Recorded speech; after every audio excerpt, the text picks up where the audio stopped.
بسم اللہ الرحمن الرحیم۔ السلام علیکم، ہمارے چینل پر خوش آمدید۔ ہم انسان اپنے گمانوں پر چلتے ہیں، کسی کے ظاہر سے ہی اس کے باطن کو جانچنے لگتے ہیں، ایک بار بھی حقیقت جاننے کی کوشش نہیں کرتے، سامنے والے کی اندرونی کیفیات کو سمجھنے کے لیے کوئی سوچ بچار نہیں کرتے، بس اپنی سوچوں سے ہی اپنی مرضی کے نتائج اخذ کر لیتے ہیں، اور جس دن حقیقت ہمارے گمانوں کو خاک کرتی ہے اس دن ہم بھی سر اٹھا کے بات کرنے کے قابل نہیں رہتے۔ آج پھر مجھے اپنی بیوی پر بہت غصہ آ رہا تھا۔ مجھے اپنی بیوی کی خاموش آنکھیں بہت غصہ دلاتی تھیں۔ میں بیوی کو جب بھی ڈانٹتا تھا یا اس کے کسی کام میں نقص نکالتا تو وہ کوئی بھی جواب دینے کے بجائے، مجھ سے لڑنے کے بجائے خاموش آنکھوں سے مجھے دیکھتی تھی، اور مجھے اس کی خاموش آنکھیں مزید اشتعال دلاتی تھی۔ نہ جانے کیوں میں چاہتا تھا کہ وہ مجھے جواب دے، اگر جانے انجانے میں اس سے کوئی غلطی ہو جایا کرتی تو وہ مجھے غصہ کرنے پر وضاحت دے سکتی تھی، مگر وہ تو مجھے ایسے دیکھتی تھی جیسے میں ظالم ہوں، اور اس کے لبوں پر لگا قفل بھی میرا ہی لگایا ہوا ہے۔ اس کا رویہ اور اس کی آنکھیں مجھے کچھ ایسی ہی لگتی تھیں، اور اسی لیے میں ہر بار غصے میں اسے مارنے لگتا تھا۔ آج بھی میں نے میری کچھ فائلز درست جگہ پر پڑھی تو میں نے اس پر بہت غصہ کیا، تو میری بیوی بنا کچھ کہے مجھے تکنے لگی، اور مجھے اس بات پر شدید غصہ آ گیا تھا۔ میں نے اس پر ہاتھ اٹھا لیا۔ میں اسے بری طرح مار رہا تھا، اور ہمارے بچے سامنے کھڑے ہمیں دیکھ رہے تھے۔ آج بھی میری بیوی نے مجھے صرف ایک ہی جملہ بولا تھا کہ میں تمہاری شکایت لگاؤں گی۔ وہ یہ بول کر باتھ روم میں بند ہو گئی تھی۔ میں آج تک سمجھ نہیں پایا تھا کہ وہ میری شکایت کس سے لگانے کا کہتی تھی، کیونکہ میری بیوی کے ماں باپ اس کی شادی سے بھی پہلے مر چکے تھے۔ وہ اکیلی عورت تھی، اس کا کوئی رشتہ دار بھی اس سے رابطے میں نہیں تھا۔ دیکھا جاتا تو اس دنیا میں اس کا سب کچھ صرف میں اور ہمارے بچے تھے۔ ہماری شادی کو 5 سال گزر چکے تھے، اور میں نے ان سالوں میں کبھی اپنی بیوی کے کسی رشتہ دار کو اس سے ملتے نہیں دیکھا تھا۔ مجھے ہمیشہ سے اپنی بیوی ناپسند تھی۔ شادی کے کچھ ہی عرصے بعد مجھے اپنی بیوی کی خاموشی اور گمسم رہنے کی عادت نے مجھے اس سے بہت جلد ہی بیزار کر دیا تھا۔ مجھ میں برداشت بالکل نہیں تھی۔ میں شروع سے ہی غصے کا تیز تھا۔ میری بیوی ایک خاموش طبع عورت تھی، اور باقی عورتوں کی طرح وہ مجھے پلٹ کر جواب نہیں دیتی تھی، نہ ہی مجھ سے میرے رویے کی شکایت کرتی تھی۔ کچھ عرصہ گزرا تو میں نے غصے میں ہاتھ اٹھانا شروع کر دیا۔ ہمارے بچے ہوئے تو ان پر بھی میرا رعب رہنے لگا تھا۔ میرے بچے میری بیوی کے قریب تھے، اور میں اگر ان سے بات کرنا بھی چاہتا تو وہ ایسے ڈرتے جیسے میں انہیں مار ڈالوں گا، اور مجھے اس بات پر بھی اپنی بیوی پر شدید غصہ آتا تھا۔ مجھے لگتا تھا کہ میری بیوی میرے بچوں کو مجھ سے متنفر کر رہی تھی۔ مجھے اس عورت کی چالاکی پر شدید غصہ آتا تھا۔ وہ میرے غصہ کرنے پر میرے سامنے خاموش رہ کر بچوں کے سامنے مجھے ظالم اور خود کو بہت مسکین ظاہر کرتی تھی۔ میرے بچے مجھ سے نفرت کرنے لگے تھے۔ میں اپنے بچوں کو خود سے قریب نہیں کر سکتا تھا، نہ ہی میں اپنی بیوی سے بات منوا سکتا تھا کہ وہ بچوں کو مجھ سے دور کر رہی ہے۔ غصے میں میں بہانے سے اپنی بیوی پر ہاتھ اٹھاتا تھا۔ میں چاہتا تھا وہ مجھے جواب دے اور اپنی اصلیت ظاہر کرے تاکہ ہمارے بچے بھی ہمارا سچ جان سکیں، مگر جیسے میری بیوی کسی پتھر کی طرح خاموش رہتی تھی، مجھے اس پر بہت غصہ آتا تھا۔ جو وقت گزر رہا تھا میری اس کی ہر عادت سے نفرت ہو رہی تھی۔ مجھے اپنی بیوی کی کوئی بھی بات اچھی نہیں لگتی تھی، حالانکہ سچ تو یہ تھا کہ میری بیوی ایک نہایت خوبصورت عورت تھی جو سادگی میں بھی حسین لگتی تھی، مگر اس نے ایک عرصہ ہوا تھا خود پر توجہ دینا چھوڑ دی تھی، اور مجھے لگتا تھا میری زندگی عجیب بیزار ہو گئی ہے۔ لیکن ہر بار جب بھی میں اسے مارتا وہ مجھے یہی جملہ بولتی تھی کہ میں تمہاری شکایت لگاؤں گی، اور اس کے بعد وہ باتھ روم میں بند ہو جاتی تھی۔ پہلے تو میں نے اس بات پر کبھی غور نہیں کیا تھا، اور غصہ کرنے کے بعد گھر سے ہی چلا جاتا تھا، مگر کچھ عرصہ گزرا تو میں اس جملے پر ٹھٹکنے لگا تھا۔ ایک لاوارث عورت میری کس سے شکایت لگا سکتی تھی؟ آخر وہ باتھ روم میں کیا کرنے جاتی تھی؟ اور اسی تجسس میں جب ایک روز میں نے سچ جاننے کی کوشش کی، اور اس کے باتھ روم میں جاتے ہی جب میں دبے پاؤں اس کے پیچھے گیا تو میری آنکھیں پھٹنے والی ہو گئیں۔ وہ دروازے کی جانب پشت کیے کھڑی تھی، اور مجھے لگا جیسے اس کے ہاتھ میں کوئی چیز تھی جسے وہ دیکھ رہی تھی۔ دروازہ کھلنے کی آواز پر وہ گڑبڑا کر پلٹی اور اپنے ہاتھ پشت کی طرف باندھتے ہوئے چھپا لیے۔ اس کے چہرے پر ہوائیاں اڑ رہی تھی۔ میں ٹھٹک کر اپنی بیوی کو دیکھنے لگا۔ ایسا لگ رہا تھا جیسے وہ کوئی جرم کرتے ہوئے پکڑی گئی ہو۔ میں نے غصے سے اپنی بیوی کو دیکھا اور اس سے پوچھا کہ تم نے ہاتھ میں کیا چھپا لیا ہے؟ میں جانتا تھا میرے غصے کرنے پر میری بیوی مجھے سب بتا دے گی، مگر اس روز میری بیوی نے پہلی بار میرے سوال کو نظر انداز کیا اور ایسی حرکت کی جس سے مجھے جھٹکا لگا تھا۔ میری بیوی نے جلدی سے ہو کر ہاتھ باتھ روم میں موجود چھوٹے سے لاکر میں وہ چیز رکھی اور اسے تیزی سے لاکر بند کر دیا تاکہ میں حقیقت نہ جان سکوں۔ میں اپنی بیوی کی حرکت پر ساکت رہ گیا تھا۔ میں نے غصے سے آگے بڑھ کر اپنی بیوی کو لاکر کھولنے کا کہا، مگر میری بیوی ڈٹ گئی اور میں نے بری طرح اپنی بیوی کو مارا۔ میں وہ لاکر کھلوانا چاہتا تھا۔ میں اس لاکر کی چابی کے بارے میں نہیں جانتا تھا۔ مجھے اپنی بیوی کی ڈٹائی پر شدید غصہ آ رہا تھا۔ وہ میرے پہلے بار کہنے پر ہر بات مان جاتی تھی، مگر اس روز وہ مار کھاتی رہی، لیکن لاکر کھولنے پر رضامند نہ ہوئی۔ اس کا چہرہ خوف سے سفید ہو رہا تھا۔ مجھے تب اندازہ ہوا تھا وہ خواہ ایسا جملہ بول کر باتھ روم میں بند نہیں ہوتی تھی، بلکہ اس نے کچھ ایسا چھپ رکھا ہوا تھا جو مجھ سے چھپانا چاہ رہی تھی۔ میرا دماغ گھومنے لگا تھا۔ میں کتنے دن اپنی بیوی پر غصہ ہوتا رہا، مگر اس نے اپنی زبان نہیں کھولی تھی۔ وہ ہمیشہ کی طرح چپ چاپ میری ڈانٹ بھی سنتی رہی اور مار بھی کھاتی رہی، اور شاید میں اسے تب تک مارتا رہتا جب تک وہ مجھے اپنا وہ راز نہ بتاتی۔ مگر ایک روز مجھے جب میرے بڑے بیٹے نے ایک ایسی بات کی جس نے مجھے ایک پل کے لیے بالکل گنگ کر دیا تھا۔ اس نے جھجک کر مجھ سے کہا کہ ہماری ماں کا بس ایک ہی اپنا ہے اس دنیا میں جس سے بات کر کے وہ خوشی حاصل کرتی ہیں۔ آپ اس بات کو لے کر بھی اتنا ہنگامہ کھڑا کرتے ہیں، کچھ تو چھوڑ دیں ان کے پاس۔ میں اپنے بیٹے کی بات سن کر ساکن رہ گیا۔ میرے بچوں کو واقعی یہی لگتا تھا کہ میں نے ان کی ماں کی زندگی اچیرن کی ہوئی تھی۔ میں جو اپنی بیوی کو چھوٹی چھوٹی سی بات پر جھاڑ کر رکھ دیتا تھا، اپنے بیٹے کے سامنے خاموش ہو گیا اور بولنے کے لیے الفاظ نہیں مل رہے تھے۔ میرا بیٹا اپنی بات کر کے جانے لگا تو میں نے بے ساختہ اسے روک دیا اور اسے کہا کہ میں صرف یہ جاننا چاہتا ہوں کہ ان کی ماں نے باتھ روم میں ایسا کیا رکھا ہے جو ہر بار وہ میرے کچھ بھی کہہ دینے سے باتھ روم میں بند ہو جاتی ہے۔ میرے سوال پر میرا بیٹا کچھ دیر مجھے دیکھتا رہا، پھر بولا کہ ہم بھی نہیں جانتے انہوں نے اپنے باتھ روم میں کیا رکھا ہوا ہے، بس ہم اتنا جانتے ہیں کہ ان کے کمرے میں کوئی بھی لاکر یا دراز ان کی ذاتی نہیں ہے، اس لیے انہوں نے باتھ روم میں پہلے سے موجود چیزیں ہی استعمال کرتی ہیں۔ دن بھر کام کرتے ہوئے وہ جب بھی فارغ ہوتی ہیں تو وہ باتھ روم میں بند ہو جاتی ہیں۔ پھر وہ مجھے دیکھتے ہوئے بولا کہ جب بھی میں اپنی بیوی پر غصہ کر کے جاتا ہوں تو تب بھی وہ روتے ہوئے باتھ روم میں بند ہو جاتی ہے، اور جب گھنٹے بھر کے بعد نکلتی ہے تو اس کے چہرے پر آنسو کا بھیگا پن تو ہوتا ہے، مگر ساتھ میں چہرے پر سکون اور مسکراہٹ بھی ہوتی ہے۔ میرا بیٹا مجھ سے بول رہا تھا کہ میں ان کی ماں کے بارے میں تشویش نہ کروں، ان کو ان کے حال پہ چھوڑ دوں۔ مجھے حیرت ہو رہی تھی کہ میرا بیٹا کبھی مجھ سے بات نہیں کرتا تھا۔ اگر کبھی میں اس سے پوچھ بھی لیتا تو وہ مختصر جواب دے کر میرے سامنے سے ہٹ جاتا تھا، اور میرے باقی دو بچے بھی اپنے اس بڑے بھائی کی تقلید کرتے تھے۔ اسی وجہ سے آج تک میں اپنے بچوں سے دور دور رہتا تھا۔ میں نے موقع دیکھ کر اپنے بیٹے کو سمجھانا چاہا کہ میں ان کی ماں سے صرف اس لیے لڑتا ہوں کیونکہ وہ جان بوجھ کر ایسی غلطیاں کرتی ہے تاکہ مجھے غصہ آئے۔ میرا بیٹا خاموش رہا اور پھر تعصب سے بولا کہ آپ کچھ نہیں جانتے ہماری ماں کے بارے میں۔ ہمیں پالنے اور ہمارا خرچ اٹھانے کے لیے وہ کتنی محنت کرتی ہیں، مگر پھر بھی آپ کو کبھی ایک لفظ بھی نہیں کہتے اور آپ کی ضروریات کا بھی اتنا خیال رکھتی ہیں۔ میرا بیٹا اتنا بول کر وہاں سے چلا گیا جبکہ میں اس کی بات پر چونک گیا تھا۔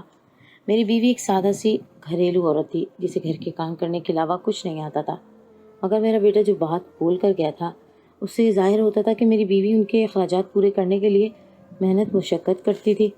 میں نے پہلے روز سے جو لگا بندہ خرچ اپنی بیوی کے لیے مخصوص کیا تھا، 3 بچے ہو جانے کے بعد تک میں وہی خرچ دیتا تھا کیونکہ میری ماہانہ آمدن اتنی زیادہ نہ تھی۔ مجھے گھر کے دوسرے اخراجات بھی پورے کرنا ہوتے تھے۔ میرے 2 بچے اسکول جاتے تھے اور میں کبھی نہیں جان پایا تھا کہ ان کی تعلیم کا خرچ کیسے پورا ہو جاتا ہے۔ میں اسی گمان میں رہتا تھا کہ میرے دیے کے ماہانہ خرچ سے میری بیوی گھر چلا رہی ہے۔ اب بھی جس بات نے مجھے پریشان کیا تھا وہ یہی تھی کہ میری بیوی کیسے گھر کا خرچ اٹھا رہی تھی۔ وہ ان پڑھ عورت تھی جس کے لیے نوکری کرنا نہایت مشکل کام تھا۔ پھر ایک غریب اور نہایت حسین عورت کا ہمارے معاشرے میں کمائی کے لیے نکلنا کتنا مشکل تھا میں بخوبی جانتا تھا۔ پہلے مجھ پر صرف ایک بات کا تجسس سوار تھا کہ میری بیوی باتھ روم میں بند ہو کر کیا کرتی تھی۔ اب مجھے اور بات بھی کھٹکنے لگی تھی کہ میری ان پڑھ حسین بیوی کمائی کیسے کر رہی تھی۔ سچ جاننے کے لیے ضروری تھا کہ میں کام سے چھٹی کرتا اور اپنی بیوی کی جاسوسی کرتا، مگر میرے لیے چھٹی کرنا مشکل ہو رہا تھا۔ میں نے 2-3 مرتبہ چھٹی کی درخواست دی مگر وہ رد ہو گئی۔ میری بیوی کا وہی معمول جاری تھا۔ ان دنوں میں اتنا پریشان تھا کہ اپنی بیوی پر غصہ بھی نہیں کر پایا۔ مجھے اپنی بیوی کا اطمینان ٹھٹکنے لگا تھا۔ میں اکثر بوریت کا شکار ہوتا تو دوستوں کے ساتھ محفل جما لیتا تھا۔ ان دنوں ایسے ہی جب میں بیزاری کا شکار تھا، میں نے اپنے دوستوں کو ایک ہوٹل میں چائے پر بلوایا اور ان کے ساتھ فارغ وقت میں گپ شپ کرنے لگا۔ میرے دوست بھی میری طرح شادی شدہ تھے، مگر ہر بار ایسی محفلوں میں رات ہوتے ہی وہ گھروں کو بھاگتے تھے۔ میں ان کی بزدلی پر بہت ہنستا تھا، جو بیوی کے ڈر سے بیٹھ نہیں سکتے تھے۔ اس روز بھی جب میں نے اپنے ایک دوست کو زن مریدی کا طعنہ دیا کہ وہ اپنی بیوی سے ڈرتا ہے اس لیے گھر کو بھاگتا ہے، میں فخر سے اپنی مثال دے رہا تھا کہ میں چاہوں تو پوری رات بیٹھا رہوں۔ میری بیوی کی جرت نہیں کہ مجھ سے سوال کرے۔ میرے لیے میری یہ بہادری مردانگی کی نشانی تھی، مگر میرے دوست نے میرے مذاق اڑانے پر شرمندہ ہونے کے بجائے ایک ایسی بات کی کہ میرے ہوش اڑ گئے۔ وہ بولا کہ تم مجھے بزدل کہہ سکتے ہو، مگر میرے لیے غیرت کی بات ہے کہ کیونکہ میں اپنی بیوی کا وقت دوستوں پر نہیں لٹا سکتا، اور جو مرد ایسا کرتے ہیں اکثر ان کی بیویاں شوہر کی توجہ اور محبت کی حسرت میں گھر سے باہر کا راستہ دیکھ لیتی ہیں، اور پھر ہم مرد جو خود کو وقت اور توجہ نہ دے کر دوسرے مردوں کی طرف جانے کے لیے مجبور کرتے ہیں، ان کی بے وفائی پر انہیں لعن طعن کرتے ہیں، ان کو طلاق تک تھما دیتے ہیں۔ دیکھا جائے تو غلطی ہماری ہی ہوتی ہے۔ اتنی بے سکونی اور لڑائی جھگڑے سے اچھا ہے کہ ہر وقت گھر پر جا کر اپنی بیوی کے حقوق پورے کیے جائیں، نہ ہم خود کسی اور عورت کی طرف جائیں، نہ اسے کسی دوسرے مرد کے بارے میں سوچنے کا موقع دیں۔ میرا دوست تو اپنی بات کر کے وہاں سے جا چکا تھا، مگر میری توجہ بے ساختہ اپنی بیوی کی طرف چلی گئی تھی۔ عورت عام سے عام ہو تو اسے بھی توجہ اور محبت کی طلب ہوتی ہے۔ پھر میری بیوی تو بہت خوبصورت اور چاہے جانے کے قابل عورت تھی، اسے بھی تعریف اور توجہ کی چاہ رہتی ہوگی، جبکہ میں نے کبھی کھل کر اس کی تعریف نہیں کی تھی۔ مجھے ایک دم خوف سا محسوس ہوا اور لگا کہ میری بیوی بھی غیر مردوں سے تعلقات رکھتی ہوگی۔ میرا دماغ بھٹکنے لگا۔ یہ بھی ہو سکتا تھا کہ میری بیوی نے ایک چھپا ہوا موبائل اپنے لاکر میں رکھا ہوا ہو اور وہ اپنے عاشق سے میری برائیاں کرتی ہوگی۔ میں اس روز گھر گیا تو میری بیوی سو چکی تھی۔ میں نے چپکے سے ہر جگہ اس پرانے لاکر کی چابی ڈھونڈی، مگر مجھے کہیں کچھ نہیں ملا۔ تھکار کر میں سو گیا اور اگلے ہی دن میں مجھ پر اپنی بیوی کی کمائی کا جو راز کھلا تھا وہ مجھے زمین پر پٹک گیا تھا۔ میرے ایک دوست کی بیٹی بہت بیمار تھی، اس کی بیوی کی ایک عرصے پہلے سے ہی وفات ہو چکی تھی۔ اس کے باقی بچے بھی ماں کے بغیر بڑے مشکل دن گزار رہے تھے۔ اپنی سب سے بڑی بیٹی کے بیمار ہونے کی وجہ سے وہ ہر وقت پریشان رہتا۔ ایک ہی آفس میں کام کرنے کی وجہ سے ہماری کافی دوستی ہو گئی تھی۔ میں کبھی کبھی اس سے ملاقات کے لیے چلا جاتا تھا، اس کی بیٹی کی طبیعت کا بھی پوچھ لیتا۔ اس لیے میں اس روز اپنے کام سے جلدی فارغ ہو کر اپنے دوست کے گھر جا رہا تھا جب راستے میں نے گھر سے ایک جوان عورت کو نکلتے ہوئے دیکھا۔ اس گھر سے ایک مرد نے اس عورت کے ساتھ نکلتے ہوئے اس کے ہاتھ میں پیسے رکھے تھے اور پھر واپس چلا گیا تھا۔ میں نے ایک نظر ان پر ڈال کر ہٹا لی، مگر پھر اچانک ایک خیال آنے پر میں نے چونک کر واپس اس عورت کو دیکھا تو میرے سر پر آسمان گرا تھا۔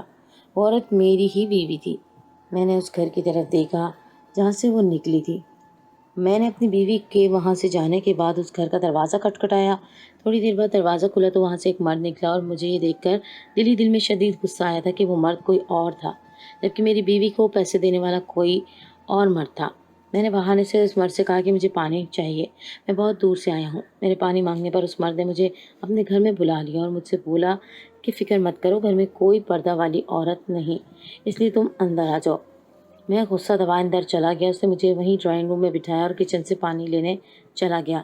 میں یہ دیکھ کر حیران رہ گیا کہ وہاں سامنے ہی 2-3 جوان مرد کام کرتے گھوم رہے تھے، مگر کوئی بھی عورت موجود نہ تھی کہ میں یہ سمجھ لیتا میری بیوی کسی عورت سے ملنے آئی ہے۔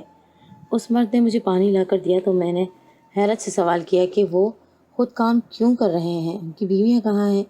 میرے سوال پر وہ مرد ہنستے ہوئے بولا کہ ہم سب بھائی ہیں اور ہماری شادی نہیں ہوئی، ہمارا کام ویسے ہی چل جاتا ہے۔ ہم نے ایک عورت کام پر رکھی ہے تو گھر کے کاموں میں بھی ہمیں مدد مل جاتی ہے، ہمارا تو اچھا گزارا ہو رہا ہے۔ وہ ہنس رہا تھا جبکہ میرا دماغ ساکن ہو گیا۔